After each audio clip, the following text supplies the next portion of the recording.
University Career Center's Power Hour over resume writing. We are extremely excited to have so many of you. I think this might be a record attendance. So welcome, welcome.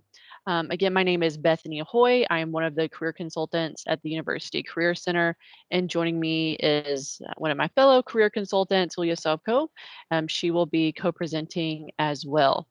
All right, so again, we're talking about resumes today. We are going to go over a few virtual sessions right now. So the team guidelines. All right, you're going to mute your mics and turn off your cameras unless you're speaking during the Q&A that we'll have at the end. A quick thumbs up. Is everyone seeing the slide Teams virtual sessions attendee guidelines? You may put some thumbs up in the chat if you're able to see the presentation. All right, well, I'm not hearing that you guys are not seeing it, so we will keep going. All right, so you can use the chat function in the team session to ask questions before we get to the Q&A portion. With such a large group today, we will need to answer the questions at the end just to make sure we have plenty of time to get through all of the slides. All right, please keep comments and questions respectful in the chat, which we know you all will. And when you are speaking to the group, closed captioning is available. Hover over the video, click the three dots on the bar towards the bottom of the screen and select turn on live captions. As mentioned earlier, this event is being recorded. So please do not click the recording button on Teams as that throws the recording off a bit. Okay, we are gonna jump in. All right, we're gonna go through a few topics. So we're gonna go over the basic resume formats, templates, and things to avoid. We're going to go discuss accomplishment statements, STAR statements, and transferable skills. And then supplemental documents, we will quickly discuss references and cover letters.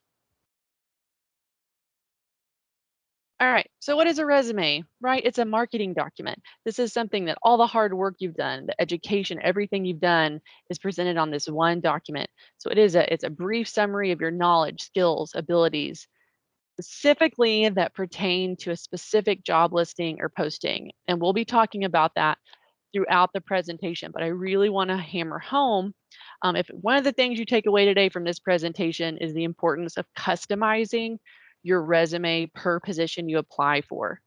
So a big thing that we see quite a bit, which again we'll cover a little bit later, is students and alum using the same resume for every position they apply for. And that usually is when they come to us and say, hey, I've applied for 100 positions and I'm not getting any interviews. 9 times out of 10, it's because they're using the same resume. So it's crucial to be paying really close attention to that job description, looking at those key phrases and key terms that are used in the job description, and making sure they're in your resume as much as applicably possible. So this is a marketing document, right? So when an employer picks up that resume, they want to be able to see, hey, there's a common theme here of what this person's wanting to do, and it matches with what we're looking for. And they are subjective. So depending on who looks at it, you can get different opinions. But the information we're providing you today is from working with lots of different employers over lots of different industries in order to get you guys the best basics we can to set you up for success. Okay. So things to keep in mind. A hiring manager spends 30 seconds to 2 minutes reviewing a resume. That's not very long. So it's really important to make it as concise and applicable as possible. Think of an employer that's sitting in front of a stack of 200-300 resumes. The people that are most concise and consistent and clear in their resumes are the ones they're gonna look forward to reading to and gonna more likely stay on task and reading that resume longer. So 1 to 2 pages in length. Over 1 page really needs to be because you have really applicable experiences within the field you're applying for. A common theme we see is we have 2 or 3 pages of a resume and maybe only 1 or 2 of the experience on there really apply to that position because we have maybe high school jobs or part-time jobs that don't have a lot to do with that. So again, it's about being concise, and we'll talk about that a little bit more as well. Attempts to stand out using fancy fonts or color templates will likely backfire. I'm sure most of you all have seen really fancy resumes with pictures and colors and all different kinds of things. So there's some industries where that can be a little more acceptable. Some of our more artistic areas, there's some room for that, and we can talk about that a little bit later. But A lot of companies are using applicant tracking software. That's software that is reading the resume for the company, and they're looking for those keywords and phrases. When we start putting boxes and fonts and different things on there, um, it can't read it, so it just dismisses it. So all that work goes for nothing. So again, it's important for the most part to keep it very professional and business style resume. All right, getting started. The first thing you want to have is your base resume, your master resume. So this is a living document. It's going to change, right? As you take different courses, as you have new projects, as you have new jobs, it's going to be added to, some things taken off as you get more applicable experiences. But what you want to do is keep that so when you do go to apply for an internship or a job, you've got that one ready to go. Now it's a matter of customizing for the job you're applying for, so you're not starting from scratch every time. So again, task number one, getting that master resume started. Okay, so three types of resumes. So there's the chronological, the functional, and the combination. And we'll get into those right now. All right, your chronological resume. So the focus is on your work history. It's really easy for employers to follow your work history. It's the most common one. Most of us use that, have seen it quite a bit. The cons, if you've had a lot of job changes, it can highlight that. And it also emphasizes the gaps in employment, lack of related experience, and sparse work history. So it's really important to kind of take a full picture of your experiences and which one of these would best way highlight your accomplishments and your experiences. All right, next is functional. The functional resume, the pros are it emphasizes skills rather than employment history, and it can disguise gaps in work record.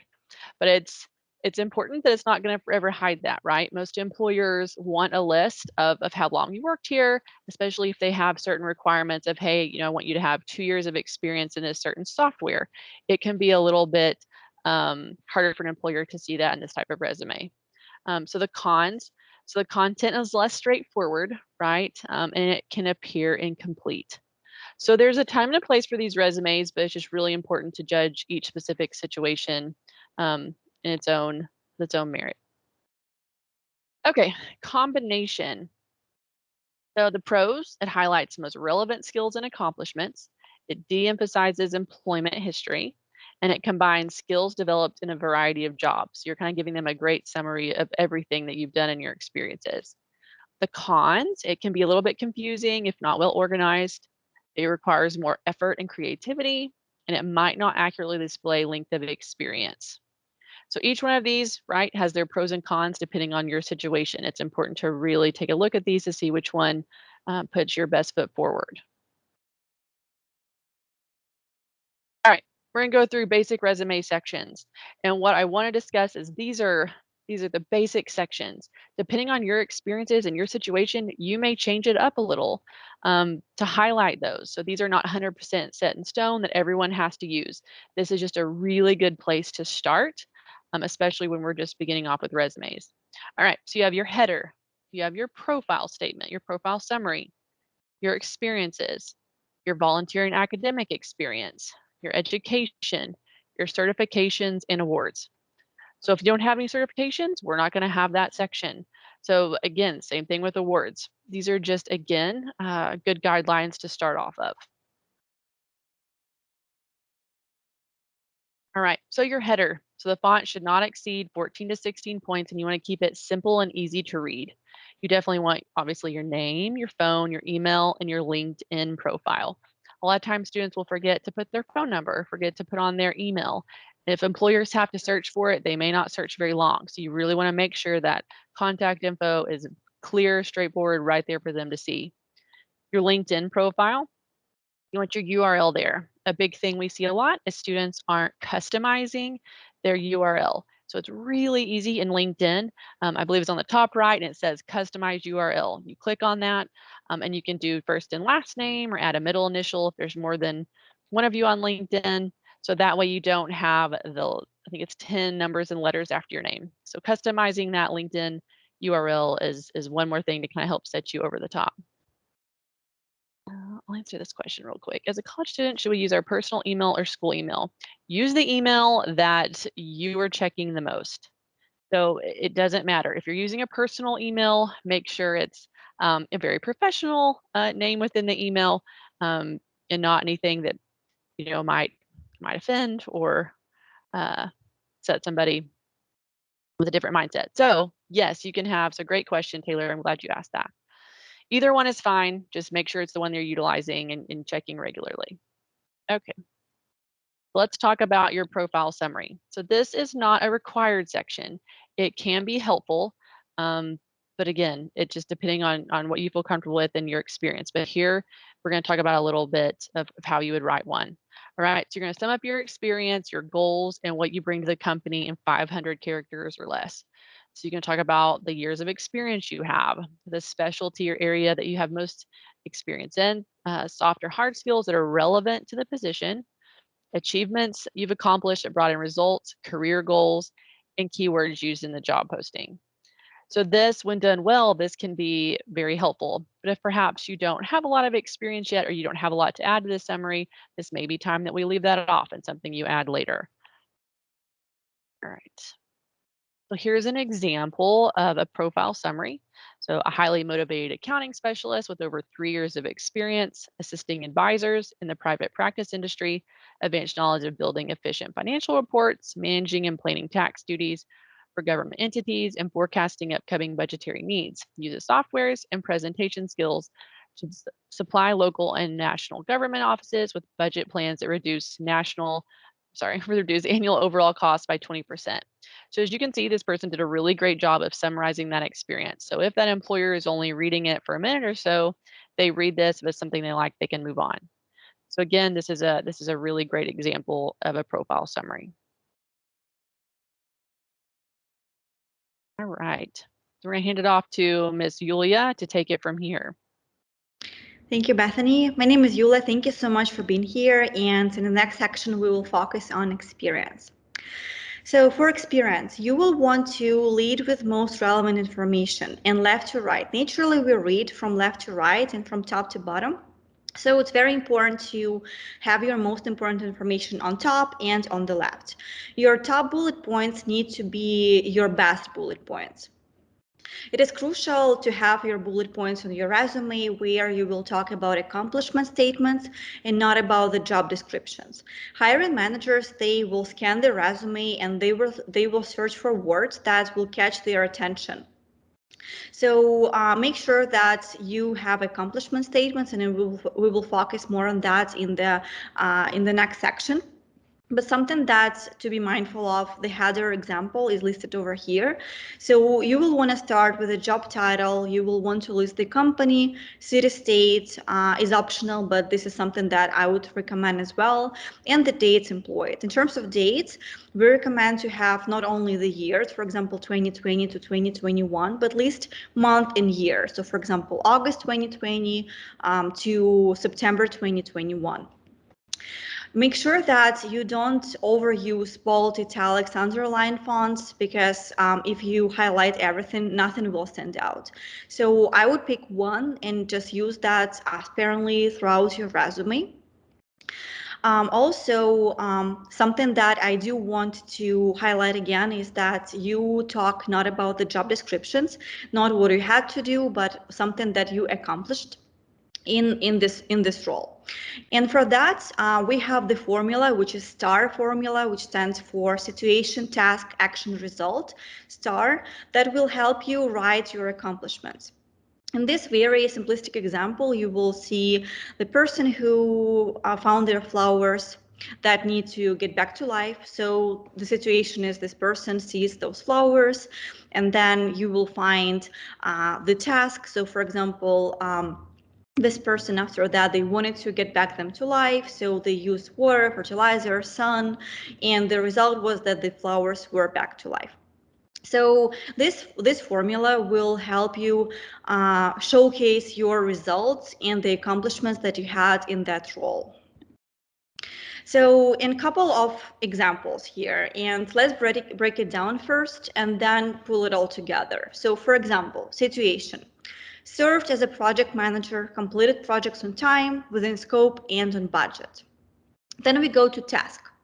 conducted a cost analysis, coordinated 6 work teams, identified project timeline, supervised 30 contractors, ensuring they stayed on schedule. And this is something that I see a lot is when students only have situation and task, but they actually don't have action or result. So for action, divided 30 constructors into 6 work teams, delegated assignments based on specialty, planned project phases, and established timelines. And the result. As a result, successfully managed an execution of all phases, completed the job on time, and reduced the costs by 15%. So we have 4 parts: situation, task, action, result. But this is a lot of words, so you will need to make sure that you have one accomplishment statement which will describe your situation, task, action, and result. So this is an example. Coordinated and supervised 6 work teams consisting of 30 contractors. Successfully completed the project within the established timeline while reducing project cost of 15%. So again, this is just an example, but it showcases the results, what kind of situation you had, what kind of task and action you had. And also it's very good to quantify your results whenever it's possible. So for example, like if you have the numbers, like how many customers you served, or maybe like how much money was the budget, or maybe you were reducing the cost by, like, for example, 20%, or maybe there was a sales quota that you exceeded. So it's always good to, if possible, to quantify the results that you had, but also the hiring managers will appreciate that because they will see what your role was, not just like what kind of description of the job you had and your responsibilities, but they will see what you did. So they will be able to kind of make a conclusion and see whether you will be a good fit for this role. Also, it is very important, and I cannot highlight this enough, that it is very important to customize your resume every time when you're applying for a job. And I know it can be time consuming, but it's definitely worth it. So for example, you're using your resume to apply for a job, and you open the job description and see that they are requiring you to have communication skills. Communication skills is a key word which I would recommend to put on your resume under one of the bullet points. It's no longer recommended to have a section for soft skills. It's better to showcase those soft skills under the bullet points in your work experience, in your volunteering experiences, under awards, achievements, any sort of activities. And for those, I would recommend to use the STAR formula because it will kind of help and guide your approach, because it's sometimes it's hard for students. Sometimes you cannot write enough or you have too much. So this formula will help you structure your bullet points and make them impressive. Now let's move to volunteer and academic experience. Many people think that this is not resume worthy, but that's definitely a lot of transferable skills. So also your volunteer and academic experience, it can highlight how important this experience is for us. It will highlight that this craft or this field is important. Also, when you talk about clubs, organizations, activities, any sort of volunteering experiences, it will show that you are ready to go above and beyond. And this is something that definitely employers will appreciate. But also, for example, you had a leadership role in an organization, like maybe treasurer or vice president, anything like that, or just any volunteering experiences. Your employer or hiring manager will see that you can work in a team, so it will show those important teamwork skills. Also, they will see that you're able to participate and you are ready to collaborate and achieve the goal together with the team. So this is relevant and transferable experience, and definitely formatted as you format work experience using STAR formula as well. So you will need to start with the role, organization, date, location, and then do bullet points, at least one bullet point, which will state what exactly you did in this organization. So maybe you helped organizing events, or maybe you were mentoring someone. So again, use the STAR formula and talk accomplishments about volunteering or academic experiences. Education. As college students or recent graduates, education needs to be at the top of your resume, under your header or a summary. You will also need to spell out your degree name, not just say BS or BA or MS, MA. Like, do you have a full degree name? For example, Master of Science in Computer Science or Bachelor of Arts in cybersecurity. So have the full degree name. Also, you will need to have the full name of the university. So not just UTD or UT Dallas, but spell that out and say University of Dallas, University of Texas at Dallas. Also, you will need to say when you graduated or when you expect to graduate. You don't need to have the full dates. You can just have, for example, graduated 2017, May 2017, or if you're still a student, you can have anticipated graduation May 2019 or expected graduation May 2019. So this is something that will help your recruiting manager or hiring manager understand when you will get your degree or when you got it. You can also add how many credits you completed. You can add, for example, if you worked full time during doing classes. You can also add some awards here as a bullet point, or you can have it as a separate section. And a question that I get a lot is whether you should have your GPA under education section. And rule of thumb would be if you are really proud of your GPA and if it's considered strong, then put it down. If you're not proud of it and you feel like it's weak, then don't put it down. But generally, above 3.0 is impressive to people. All right, next is certification and trainings. This is not a required section, but this could be another section that you can add. Again, it will show that you're committed to your field, to your craft, and also it will show your professional development, which is important for recruiting managers. So you will need to state the course title, institution where you took it, year and month or year completed. And something that I would recommend is not listing expired credentials, only the ones that are valid right now. Awards. For awards, it's also a resume worth section, and definitely if you're proud of those awards, you can have them on your resume.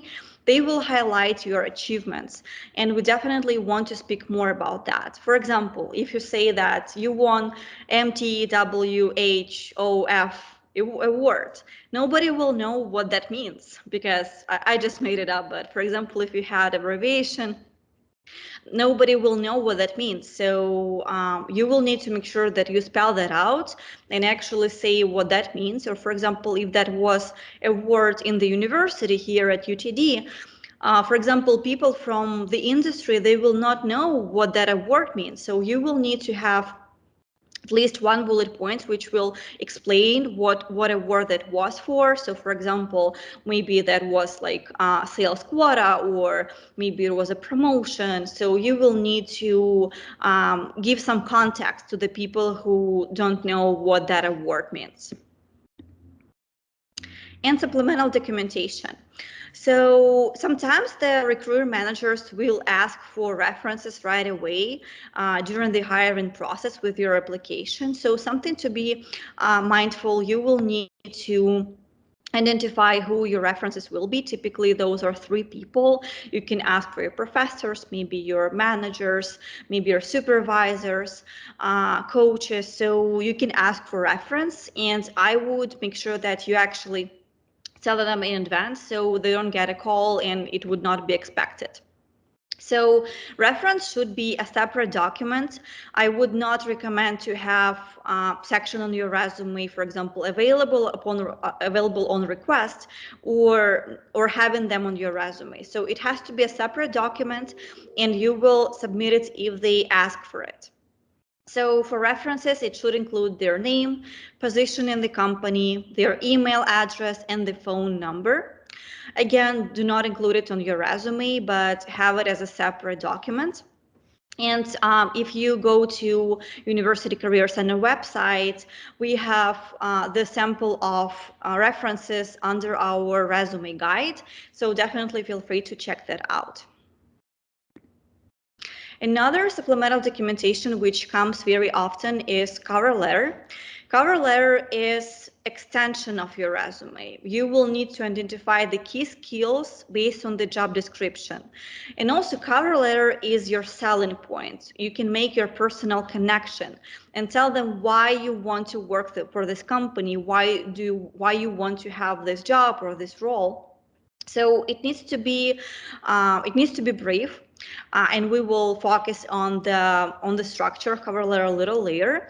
But it can be utilized also to explain the gaps in employment, special circumstances, something that is not fully explained on your resume. So, for example, like military service, relocation experience, working abroad, that kind of stuff.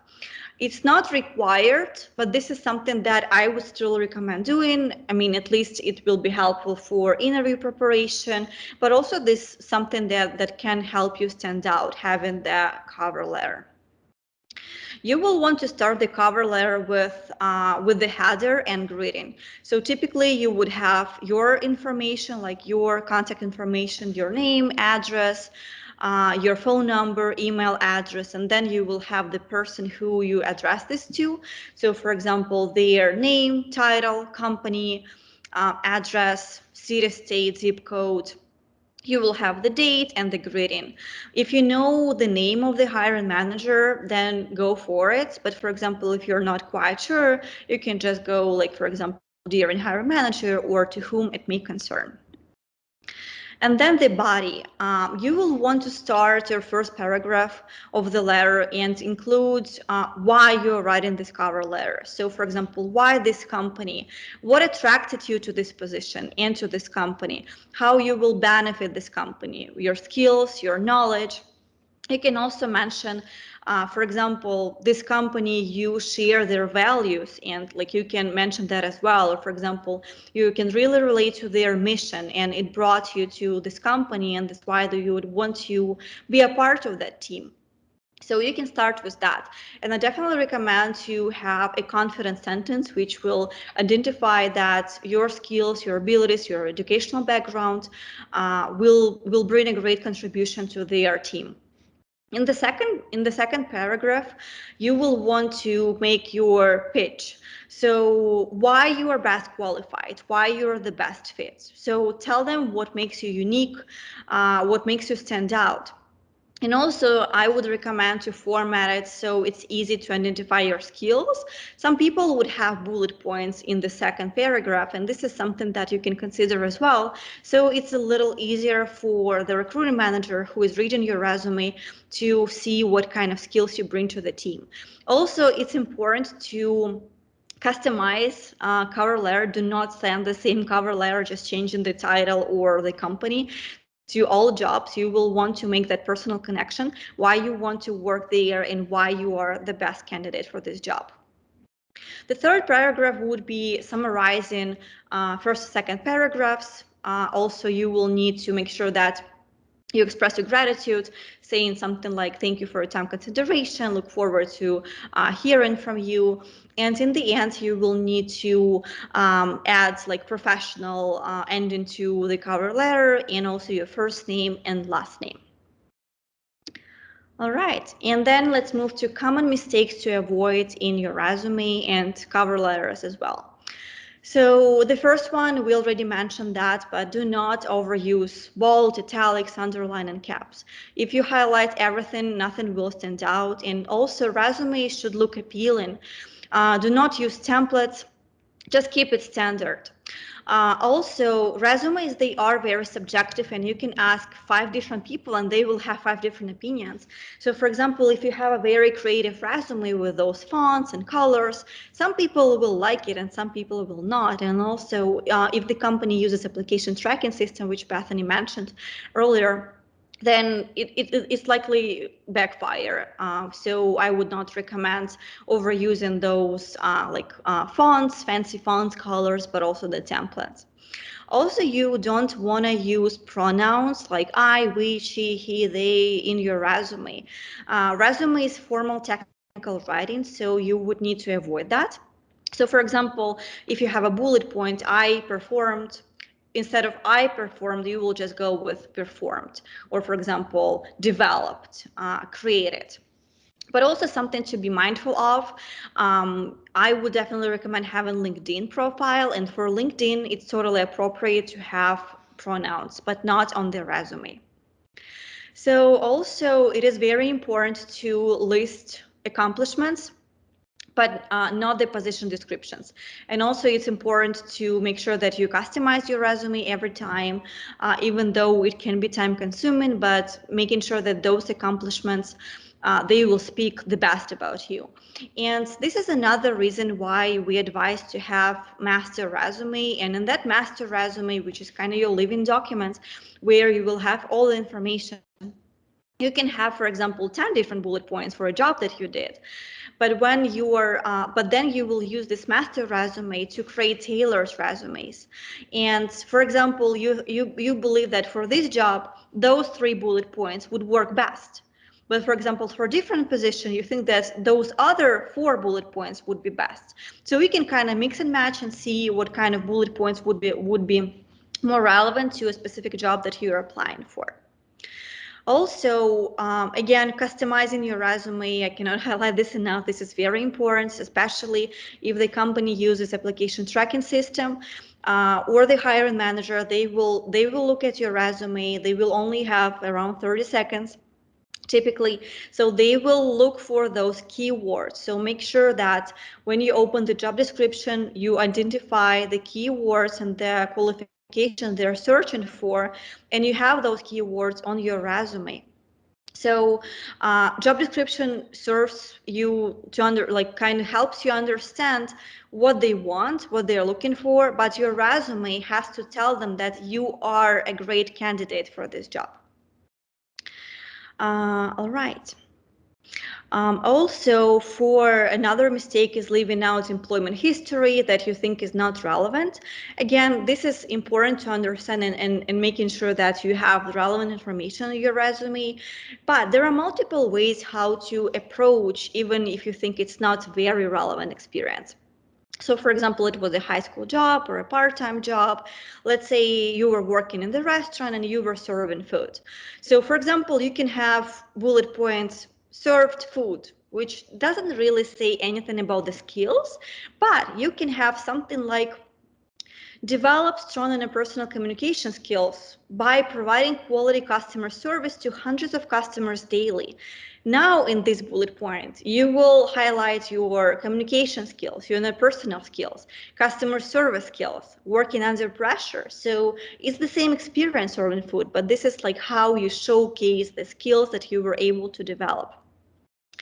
Also, you would not want to create creative resume like with fonts and colors, because mostly they need to be avoided in most fields. For example, if you're applying for a job of graphic designer, then sometimes it could be different. But in most fields, you would want to avoid creative resume, since resume needs to be formal technical writing. And acronyms. Again, this stands for example, UTD or BS, but you would need to spell that out. Bachelor of Science, University of Texas at Dallas. So you will definitely need that, but also acronyms for other maybe organization, or maybe it was volunteering experience or awards. Definitely spell that out. So just do not assume that they know what that means. Try to provide context.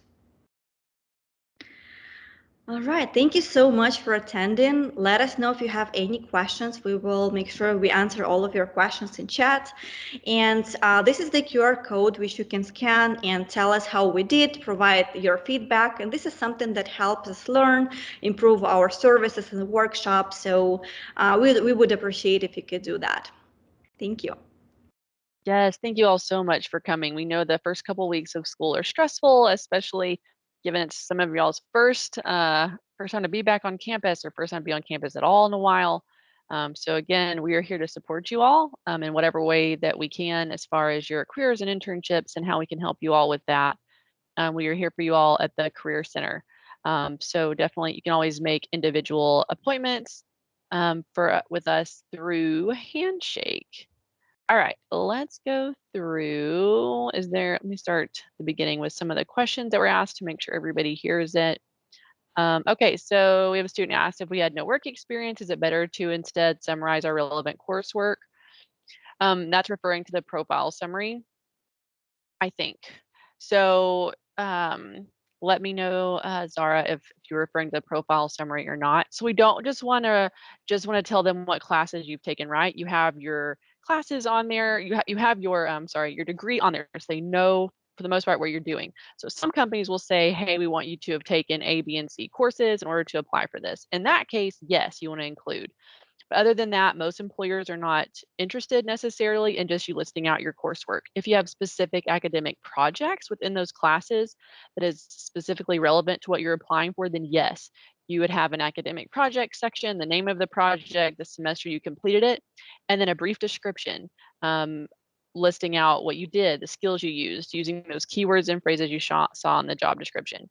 And remember, especially when we're applying for internships, the majority of you all are not going to have direct experience. So you are not alone in that. That's why we're applying for internships, right? To get that experience. Um, so again, we just want to be really mindful of the space we're taking up on the resume. Is this space best utilized the best way that I can, right? So when we're limited to a page, maybe two, you really just want to be mindful with that. So great question. Let me know if you have more with that. Okay, is there someone at the CMC that we can get our resume and cover letters reviewed? If so, who can we contact? Okay, so there's two career centers at UTD. There's the Career Management Center, which is the career center for JSOM students alone. So JSOM students can go to the CMC or they can come to the University Career Center, and there are people at both places that can review your resumes and cover letters. If you're not a JSOM student, then you come to us at the Career Center. If you are a JSOM student, you can go to both. Most students utilize both career centers. You can make appointments with everyone through Handshake. There's in person, there's virtual. We have a resume editor box email that you can email us to. So there's lots of different options. Okay. Could you link to the UCC's packet examples? It seems to have disappeared from the chat. I've just sent that link again. Oh, perfect. Thank you. Let's See see. another question. Should you include past jobs that are 2-3 years ago if you stayed there longer than more recent jobs? I would say that if you have chronological resume, you will still need to have that format where you will state all your employment and you will start from the present and go to the past. So like it needs to be a reverse chronological order. So in this case, you will still have recent jobs.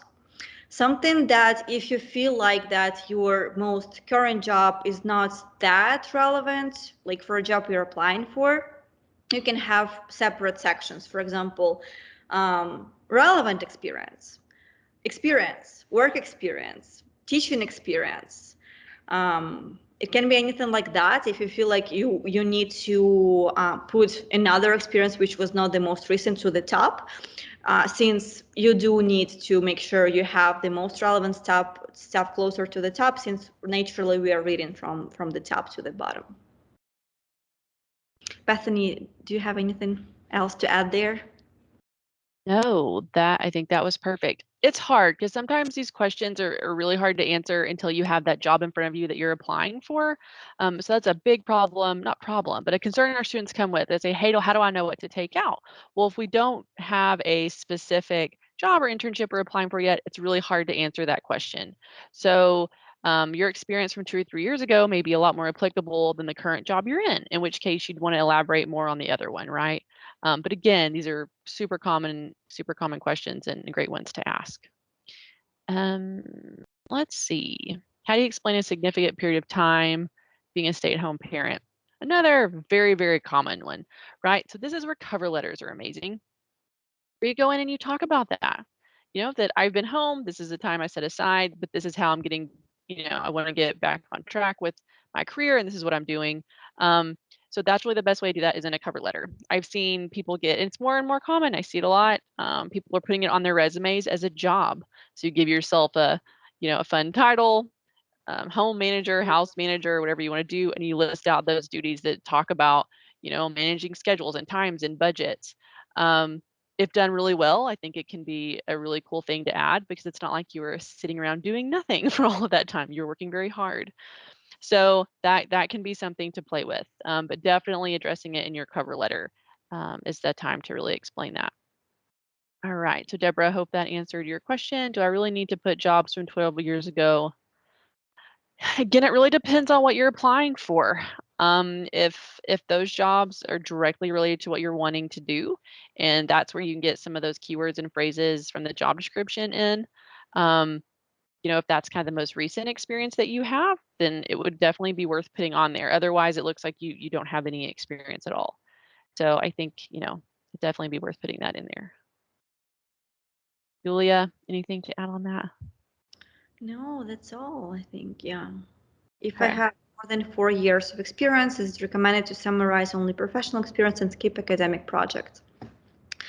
Again, that would depend what kind of job you're applying for. For example, if you're applying for, let's say, technical job, but you were not working in technical fields, you do have professional experience, but it was not like technical, for example, then your technical academic projects would be very appropriate to have for sure. So again, make sure that you make priorities and you try to have the most important information towards the top. If you feel like your academic projects are very connected, they have a lot of skills to showcase, then definitely I would have them. But again, the resume is all about making priorities and see what would be more relevant, what would be more important, and what do you want the employer, like the recruiting manager, to see first, and what do you want them to see? Because if you don't have that information, then they don't know that. You have to tell them. So if you feel like it's not relevant and it's not that worthy as professional experience, then yes, I would go with like professional experience and making sure that you have strong bullet points about your accomplishments and what you did. But if you feel like your academic projects are very relevant to the job you're applying for, then yes, I would have them. Resume should be done in single page or multiple pages. The rule of thumb would be having one page unless you have like 20, 30 years of experience. But that really depends. For example, if you are applying for a federal job, they have a different set of requirements and you will want to utilize their own resume builder, and that would be not a one-page resume. So that really depends on the field. For example, if you're applying for academic job or like research job, then you will use a CV and that could be 5 pages, 10 pages, all of your experience.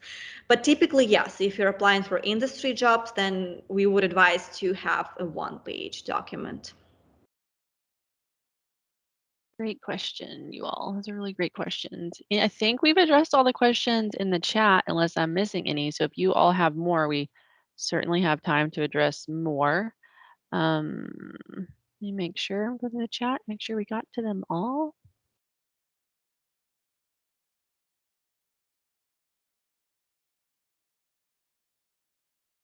I think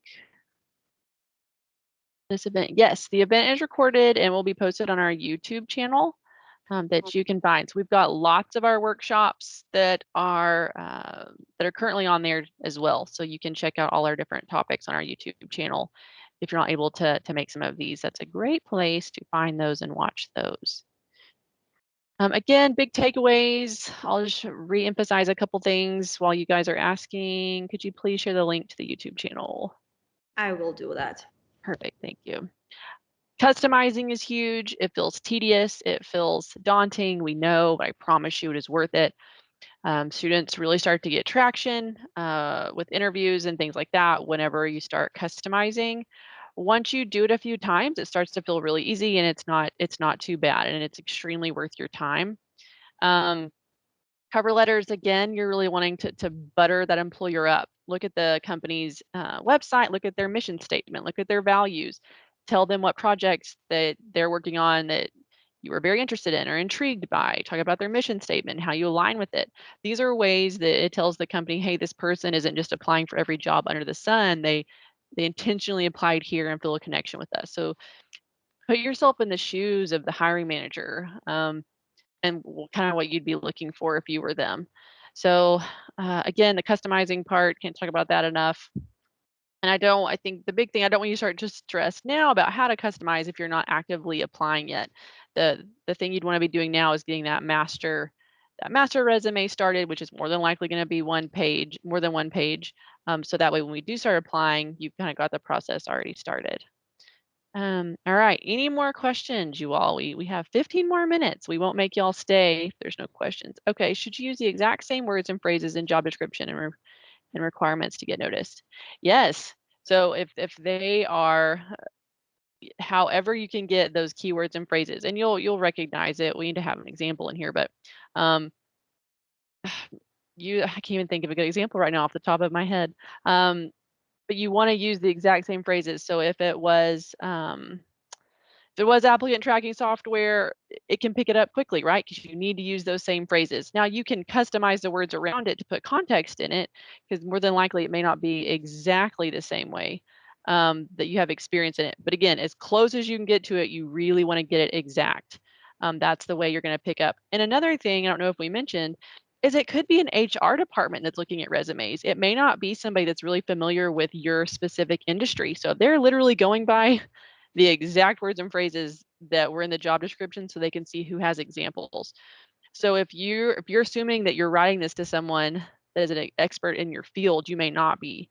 So again, just like Julia said, you want to spell out bachelor's of science, you want to spell out your degree, you want to, if it's, even if you feel like it's a common acronym in your field, you really want to spell it out because you just don't want to take any chances.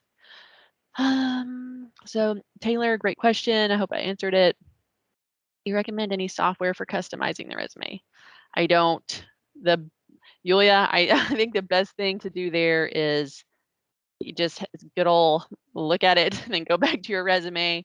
So this is something that's been helpful for some students I've worked with. Copy and paste that job description, put it in a Word doc. Highlight the pieces that you're like, hey, I know I have experience in this. All right, so you got that Word doc up and you got your resume. Now go back over to your resume and figure out how to get those highlighted pieces applicably into your resume.